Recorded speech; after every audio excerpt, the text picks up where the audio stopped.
Hello दोस्तों, नमस्कार। संध्या की रसोई में आपका स्वागत है।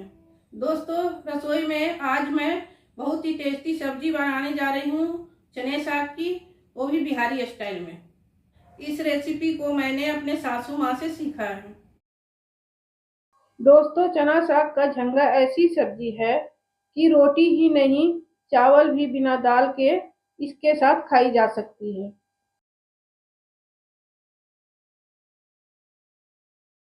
तो चलते हैं रसोई की ओर। देखिए दोस्तों, इस चना साग को देखते ही लग रहा है कि खेत से टूटने के बाद सीधा मेरे किचन में आ गया है। चना साग की रेसिपी मैंने पहले भी शेयर की है, लेकिन इस साग को देखते ही मुझे मेरी सासू माँ की चना साग की रेसिपी याद आ गई है, जो बहुत ही टेस्टी बनती थी। मेरी सासू माँ इस साग को आलू टमाटर के साथ बनाती थी, जिसे बिहार में चना साग का झंगा कहते हैं। दोस्तों, जो साग मेरे सामने है उसमें कुछ ऐसा नहीं लग रहा है कि उसे तोड़कर अलग करें। फिर भी इसके कोमल ऊपरी हिस्सों और पत्तों को अलग तोड़ लेंगे। तो दोस्तों, इसके कोमल पत्तों को हम इस तरह अलग कर लेते हैं। दोस्तों, इस तरह के बचे हुए कड़े डंठलों को हम गाय या अन्य पशुओं को खिला सकते हैं। देखिए, साग को तोड़कर अलग और डंठल को अलग कर लिए हैं। बहुत सारे लोग इससे भी खराब डंठलों को पीसकर सब्जी में उपयोग कर लेते हैं। दोस्तों, चना साग का झंगा बनाने में थोड़े पालक और मेथी साग भी यूज करेंगे। वैसे चना साग के साथ बथुआ का कॉम्बिनेशन सबसे अच्छा रहता है, लेकिन बथुआ मिल नहीं पाया, इसलिए हम पालक और मेथी का उपयोग कर रहे हैं। इस सब्जी में आलू डालने से इसका टेस्ट और बढ़ जाता है, लेकिन आलू की मात्रा साग की मात्रा से 1/4 होनी चाहिए। दोस्तों, सब्जी की क्वांटिटी के हिसाब से हम एक पका टमाटर भी उपयोग करेंगे। पहले हम तीनों सागों को अच्छे से धो लेते हैं। साग धुलने के बाद ग्राइंडर जार में 1 चम्मच राई और 15-20 काली मिर्च को ग्राइंड कर लेते हैं। अब इसी राई और काली मिर्च के साथ 14-15 लहसुन की कली, 2 हरी मिर्च और 1 टमाटर को पीसकर पेस्ट जैसा बना लेते हैं। दोस्तों, राई लहसुन का पेस्ट तैयार हो चुका है और साग हम पहले ही धो चुके हैं। तो अब चलते हैं गैस चूल्हे की तरफ। चूल्हे को ऑन कर एक कुकर रख देते हैं। कुकर में 2 चम्मच सरसों तेल डाल देते हैं। तेल गर्म होने पर मेथी और हींग का फोड़न डाल देते हैं।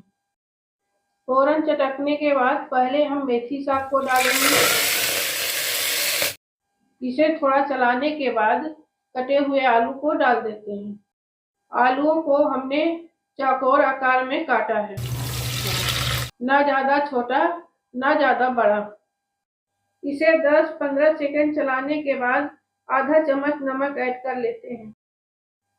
नमक डालकर आलू मेथी को थोड़ी देर भूनना है, चलाते हुए। इसे भूनने के बाद इसमें पिसे हुए मसालों के पेस्ट को डाल देते हैं।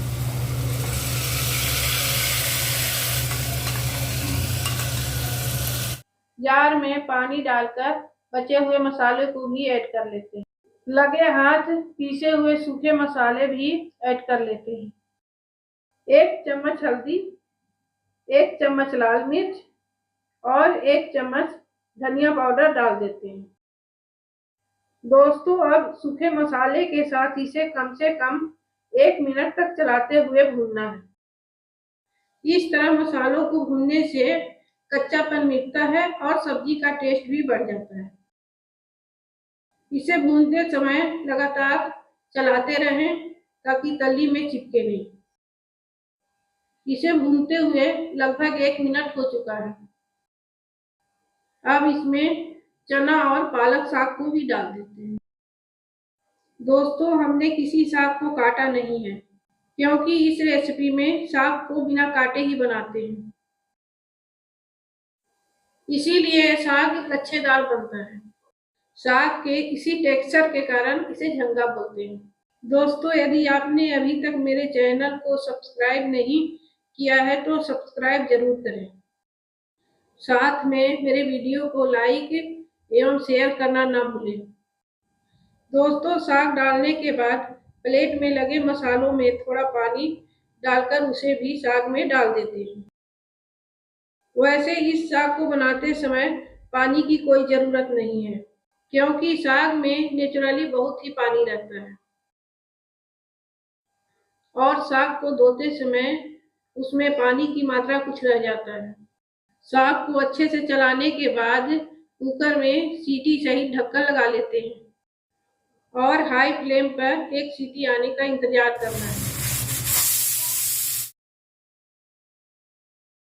एक सीटी आने के बाद गैस को धीमा कर साग को 10 मिनट और पकाना है। देखिए दोस्तों, 10 मिनट बाद चना साग का झंगा लगभग तैयार है। साग का पानी बिल्कुल गायब है, लेकिन साग सूखा नहीं है।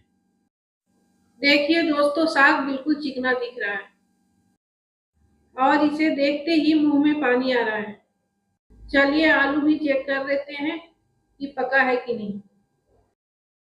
आलू बिल्कुल पक चुका है। दोस्तों, इसे 5 मिनट के लिए ढक्कन लगाकर ऐसे ही छोड़ देते हैं। 5 मिनट बाद अब इसे एक दूसरे बर्तन में निकाल लेते हैं। दोस्तों, हमारे घर जब भी ये सब्जी बनती है तो दिन में चावल के साथ खाते हैं बिना दाल के, और रात को इसी सब्जी के साथ रोटी भी, क्योंकि हमारे यहाँ दिन में चावल और रात को रोटी खाई जाती है। इस तरह लंच और डिनर दोनों में काम आती है। दोस्तों, चना साग और आलू की इस टेस्टी सब्जी के साथ कोई भी 2 की जगह 4 रोटी खा जाएगा, और चावल के साथ खाएंगे तो दाल की जरूरत ही नहीं पड़ेगी। दोस्तों, चना साग और आलू की यह रेसिपी कैसी लगी कमेंट में जरूर बताएं, और आप भी यह सब्जी बनाएं, खाएं और खिलाएं। धन्यवाद।